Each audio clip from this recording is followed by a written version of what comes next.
Hey, make sure they're under 12th grade now.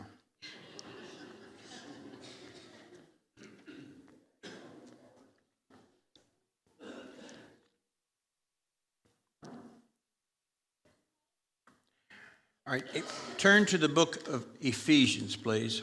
Book of Ephesians. We're going to be using chapters 4 and 5, but our starter text will start in chapter 5, verse 8. There's a copy of the Bible in the pew if you wish to use that. The NIV 1984 version is primarily what I'll be using. Okay, Ephesians chapter 5, verse 8 simply says there, "For you were once darkness, but now you are light in the Lord. Live as children of light." Live as children of light. The Bible often contrasts good and evil, of course, throughout the Old Testament and on into the New Testament. It seems to be a constant battle. Evil wants to pull us in one direction. Good wants us to go in God's direction. Sometimes, as examples to use, he uses the terms light and darkness. Light and darkness, we know that kids sometimes, they worry about being in the dark. They like night lights in their nursery rooms, and later sometimes even into their young teenage year or elementary years, they like to have still a light somewhere. I got one that he loves to have a little light on, so we got one of those little lights that we use where you just press it and it's just on for a little bit, and he's fine. Comforts him, you know. I have to be careful. I don't want to say something to him, say, "Hey, man up," or whatever, and then because I'm going to get hit in the back of the head by somebody that is in charge. But light and darkness is something, that darkness scares us a little bit, but not as bad, because anywhere we go, what can we usually do? We can usually flip a switch on in a house or turn a light on in a place, or we carry a flashlight with us. We got pole lights everywhere. I mean, people freak out when the city lights go out. Who usually comes crawling out in the dark? We understand that sometimes it's not the best element that comes out. Now, in their generation, when this was being written, the electric company in Ephesus had not been founded yet. You understand that, okay? How did they travel about once it got dark to see where they were going? We either needed, like we've had a full moon to be able to see a little bit, but most likely you had to have a torch, some sort of torch, and walk along. And even then, the light from a torch doesn't always display things clearly. So darkness to them really drove home the point more and more, as comparing it to light, how much they needed that light. It let them know. So here, Paul writing to the church at Ephesus. Now, most of you know Ephesus is in Asia Minor. It's also one of the churches in the book of Revelation that John writes to. It's one of the 7 churches there. Paul writing to this church, who usually is a church composed of? What's its membership? I guess I'm just stumbling over There you go. Straight up. It's Christians that hang out on the Lord's Day primarily together. It's Christians that we're meeting and talking about the Lord, scriptures and things like that. Now, the commandment from Christ was to go forth and to make disciples. And the early church did that. Right off the bat, we see that there were 3,000 on the day of Pentecost. Soon there were 5,000. Next thing you know, there's multitudes. And the church spread so quickly and rapidly that even in one place, those who've turned the world upside down have come here also. Christianity really made a quick impact across the Roman world. Now, most of these places that they got to after Paul came on board were Gentile places. And Gentiles did not believe in the Old Testament God, did not believe, obviously, in anything of the Jewish faith. So they were being introduced entirely to something new. The Jews, at least they were able to transition from Old Testament to looking for the Messiah, to learning that the Messiah had come. So there's a lot of transition going on here for these Gentile people. And their thinking is one way on a lot of issues, and they're having to move their thinking this way to Christ's point of view. And they don't. How many are walking around in Ephesus with a copy of the Old Testament? Almost none. Well, walking around with a copy is something you couldn't do anyway. It's just too big back in that day. The New Testament had not been written yet. A letter's been sent here to Ephesus, a letter over here to Galatia, a letter over here. Matthew is written, or Mark, or Luke. It's all just filtering out. So as it filters out, people get a hold of it. Someone says, hey, have you read Ephesians yet? No, where can I look at it? And that's what they began to do and share. And it took a while for this to take place. So one church may have a little bit of information, another church may have a little bit of information. Together they can have a little bit more information, but they still don't have the whole picture yet. It'll take a few years for them to get the whole New Testament out there. So they don't know. I thought of this morning during the Sunday school lesson as the discussion came up about light and darkness and good and evil and those type things. And when does a child know that it's wrong to do something? When does a child know that it's wrong? When does a child know that you just can't grab food off the plate and slap it in their face? When does a child know it's wrong? Yeah. Now, if our moms and dads hadn't taught that to us, what would we be doing?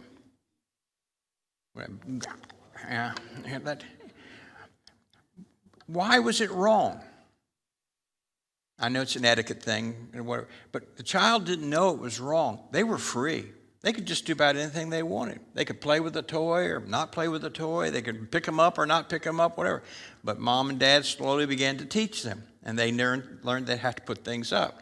We try all kinds of means, like, do you really want those toys, or should I get a trash bag out and pick them up for you? And they learned to pick them up pretty fast, okay? So the childhood stage, as we progress and grow, we gain information and we learn more and more about what is right and what is wrong. How do you know if a speed limit it's the right speed limit? How do you know? Huh? You see it, right? You know it's right there. Now, you're riding along, you haven't seen a speed limit sign in a while, and all of a sudden you get pulled over, and you were going the last speed limit sign that you thought you saw. The policeman is always understanding of that point of view, right? And nowadays you can say, well, that's not what my GPS says. How far will that go with the policeman as well? Okay, you have to know your speed limit. So once you get educated, what should you drive? The speed limit or less. All right. Speed limit wasn't designed to be, hey, that's the slowest you can go. Yeah, it was designed to be the fastest you can go. Unless you're up there headed to the base or headed to one of those places up in Virginia there. I mean, you try going to speed limit, they're going to hurt you. We can justify it, but we know what they do. All right, so what we got here is we got a command that's being given to a group of people. It's being given to Christians at a church. That command in verse 8 says again, especially the last part, live as children of light. Live as children of light. This is written to Christians. Why do they need the reminder? Why do they need the command? They've already given their lives to Jesus Christ. They've already said, I want to be a disciple of Jesus. I want to follow him. I want to do his teachings and stuff. They've already said all that. But he's saying to these Christians here, live as children of light. You still have a choice. Even after you became a Christian, you still have a choice of which road you're going to travel. You can travel the road of sin and immorality and death and punishment, or you can follow the road of hope and grace and mercy and peace and all that goes with that. You still got a choice. So they have to be reminded to make choices. Temptation comes to us all, right? What is your greatest temptation? Now, you don't have to shout it out here in case it's something we don't want to hear, all right? One of my great temptations, I guess, when it comes to food, most of you know what it is, chocolate. Yeah, if I see a piece of chocolate and it's not got a name on it, I guess this is where I'm supposed to tell you. When you I really appreciate those who have signed up for Trunk and Treat. That is a really wonderful thing to do. But I hope you read the fine print. You're supposed to bring a sample package of what you're going to be passing out and put on my desk so we can make sure that these are all the right things that these kids should eat, okay? All right, guys are not buying that, okay. All right, So the command, this is a command. This is not a suggestion. Live as children of the light. They got a choice, darkness or light. You have made a choice to be in Christ. We already have seen that Christ is light, so let's live that way. It's a command. Going on to the next part here, what's wrong with walking by darkness? What's wrong with darkness? If you take a look at chapter 5, verse 11, he says here, have nothing to do with the fruitless deeds of darkness, but rather expose them. All right, now when he says have nothing to do with them, he's going too far, isn't he? I mean, we're allowed to dabble a little bit in this stuff, aren't we? I mean, who are you to judge me if I happen to do a little deeds of darkness and you don't? Who are you to judge me? Yeah. But he says here, clear cut, the Apostle Paul, writing to Christians at Ephesus, how much are they allowed to have to do with deeds of darkness? Nothing. Have nothing to do with deeds of darkness. Look at chapter 4. Go back to chapter 4. Go to verse 17. So I tell you this, and insist on it in the Lord. You must no longer live as the Gentiles do. Remember, they didn't know anything about God. You can't go back that way. Don't live like that. In the futility of their thinking. You're wasting your time if you think about deeds of darkness. It's a futility. They are darkened in their understanding and separated from the life of God because of their ignorance that's in them due to the hardening of their hearts. Why do most people still want to stay in sin when they know God doesn't want them to stay in sin? Why did you do it? Why do I do it? Most times we harden our hearts in that situation. Everybody's doing it. Yeah, this is a different generation. I think God will understand. God's a God of grace. He's God of forgiveness. It says he'll forgive me and forgive me and forgive me and forgive me and forgive me and forgive me and forgive me. Doesn't it? Yeah, that's what he says. So he says here, hardness of the heart. Having lost all sensitivity, they have given themselves over to sensuality as to indulge in every kind of impurity with a continual lust for more. Why do pornography sites on the internet thrive?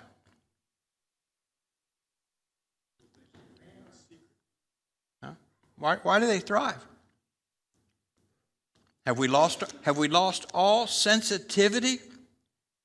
You know, just looking at it from a man's perspective, do I really want a woman unclothed on my internet that's somebody else's daughter or wife or sister or mother? Do I really want that? Is that really what I'm asking? Most of the time we dull our senses because we don't know this person. If you don't know them, it's okay. Not according to God, but it's okay for us. We lose sensitivity. Now, everybody's, I have women, I cannot come at it from your perspective. I admit that. I can't come at your perspective. But I've mentioned this before. If I was to take myself and go down to the most busiest beach there is, I know I'm going to look. You're going to be in various stages of dress or nowadays undress, and I'm going to look. Why? Because that's probably the way I justify it. If you don't look, you're not a man. Yeah. Now, I'm beating this to death, I know, but this is one area where we, across America, we have lost a lot of sensitivity. It's now okay for everybody to live together before marriage. It's okay for everybody to sleep around before marriage. It's even okay for some marriages, if after you get married, to everybody sleep around. We'll exchange partners and stuff like that for a night. And it's all okay because everybody's doing it or says it's okay. Christians need to be reminded that they are to live as children of light, not children of darkness. Satan is looking to see who he can bring down anytime he can. He's looking for who he can bring down. So we're not to have anything to do with the deeds of darkness. It's futile to do it. Drug activity. Is it okay to take illegal drugs? Now, some say it's okay because, well, they used to make alcohol illegal, but then they realized it was okay. One day drugs will be legal. Or I'm a free person and I can do whatever I want. I mean, they can justify it. If it's illegal, how much of it should you do? None. Now, who are you to judge, Ron? I have to admit, I have been very blessed to have not partaken of any illegal drugs that I have known of. Okay? I have to admit that. And I haven't been tempted to do any of that stuff yet. I don't know what, and people who justify, there may be a justification under medical stuff. You know, we realize that. There's some medical things out there. They're still learning. They may find out 50 years from now what they thought was okay was not okay, and what they thought was okay is not, that type of stuff. So be careful. You're supposed to be a Christian. For those who consume alcohol, there's nothing that I can find in Scripture that says that you cannot consume alcohol. But there is a warning to avoid what? Drunkenness. And there's an advisement in several places, be in control of yourself. Be sober-minded. Alcohol can produce some interesting effects. I had a sergeant in the Guard who was a wonderful sergeant, fantastic man. He good leader until he got a couple drinks under his belt. And then all of a sudden he was uncontrollable. See, we had to deal with it at different times. But it just takes your inhibitions away. So I've hit on a couple major things here. I'm not trying to beat you to death over them. I'm not trying to judge you. I'm not trying to condemn you. I'm not trying to judge me or condemn me. We need to do what Paul says and live how? How does Christ want you to live? How does he want you to conduct yourself? And I see him saying, if you're my child, act like my child. If you're my disciple, act like my disciple. If God is your father, act like you're his son. Okay? So we move on here. What is the value of light? Look at chapter 5, verses 9 and 10. Right after he says, live as children of light, for the fruit of the light consists in all goodness, righteousness, and truth. So what does light produce in you? Righteousness, goodness, and truth. And find out what pleases the Lord. Find out what pleases the Lord. God, does it please you for me to sit there and buy some of these X-rated stuff? Or does it please you for me to focus more on reading your word and praying and going to my neighbors and ministering and reaching out to my fellow man? Which one pleases you more, Lord? What do you think the answer is going to be? I mean, kind of worded the question in such a way it's kind of an obvious choice, right? Lord, I got paid. Some of us are familiar with people who do this. Lord, I just got paid. I'm going to go cash my check, and I'm hitting the bars. And I'm also going to catch me a stash of something, and I'm going to have me a good time, and I may or may not go home tonight. And there have been people that have done this. One gentleman I'm aware of, I don't think he does it anymore, but one gentleman I was aware of, he would cash his check on Friday night, and his family wouldn't see him until Tuesday. Most of the time he'd go to one of those places where you just lay around and smoke yourself to death, whatever it is you're doing. And whether his bills got paid or not paid, he'd have to worry about that some other way. Why? We want to make sure we're doing the things of the goodness that pleases the Lord, the light that brings joy. When you love your spouse the way you're supposed to love your spouse, when you love your kids the way you're supposed to love your kids, when you love your parents the way you're supposed to love your parents, when you love your neighbor the way you're supposed to love your neighbor, when you even love your enemies the way you're supposed to love them, this world is a wonderful place. This world is a wonderful place. But if you choose to go off and do your own thing, you're just like the situation where the father had the two sons. One son wanted his inheritance now, and he went out and spent it on stupid stuff. And when he got done, he had nothing, and he had to go crawling back home. You know, we don't want to be wasteful with what God has blessed us with, the life he's given us. Now, as I said, this is your choice. What I've covered basically is we have an explicit command: live as children of the light. That's a command. That's not a choice, but that's some people treat it like a choice. We've seen what's wrong with the darkness, and we've seen briefly what's right with the light. It still comes down now to what I said we really shouldn't do, and that's still your choice. Look at chapter 5 here, verses 15 to 17. Now, he's writing to Christians. Remember, these Christians are no different than us. They struggled. They battled.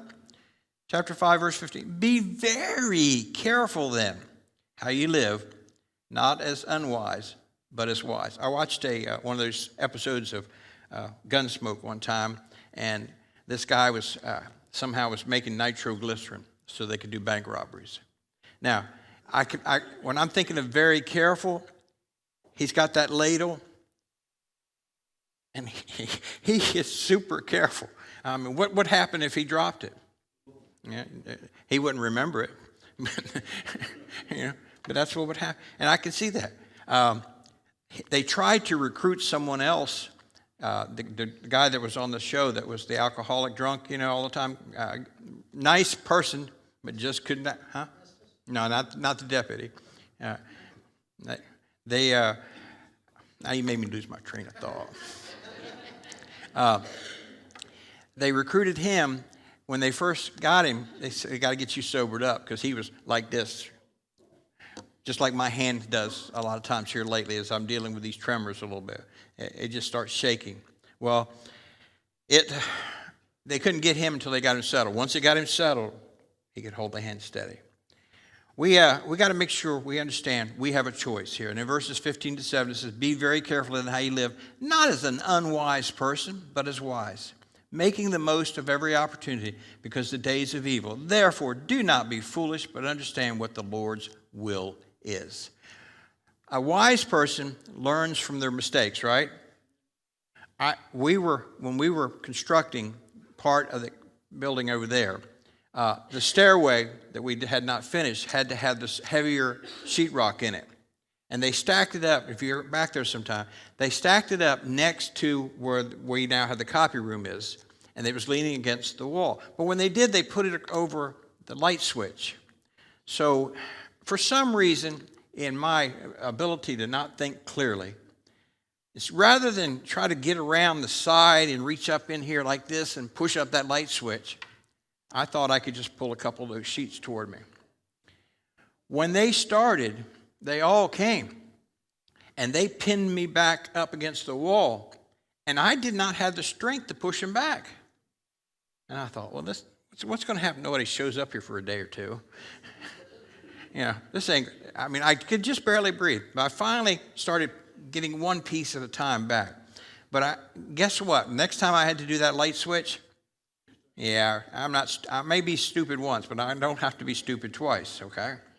So wisdom, what you learn from things. So he says here, be wise and not unwise. And verse 15 also says, make the most of every opportunity because the days are evil. Make the most of every opportunity.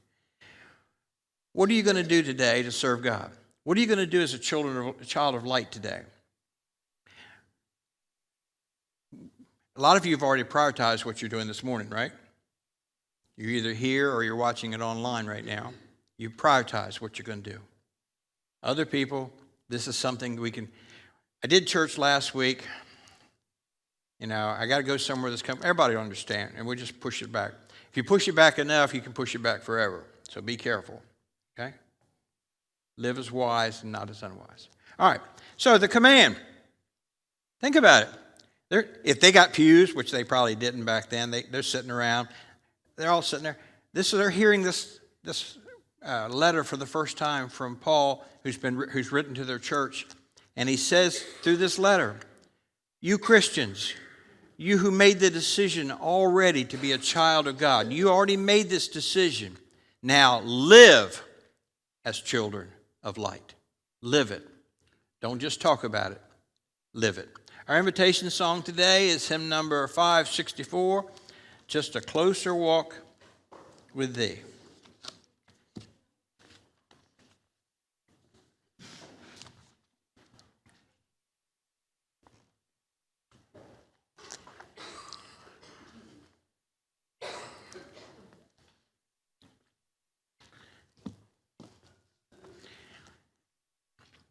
Last week,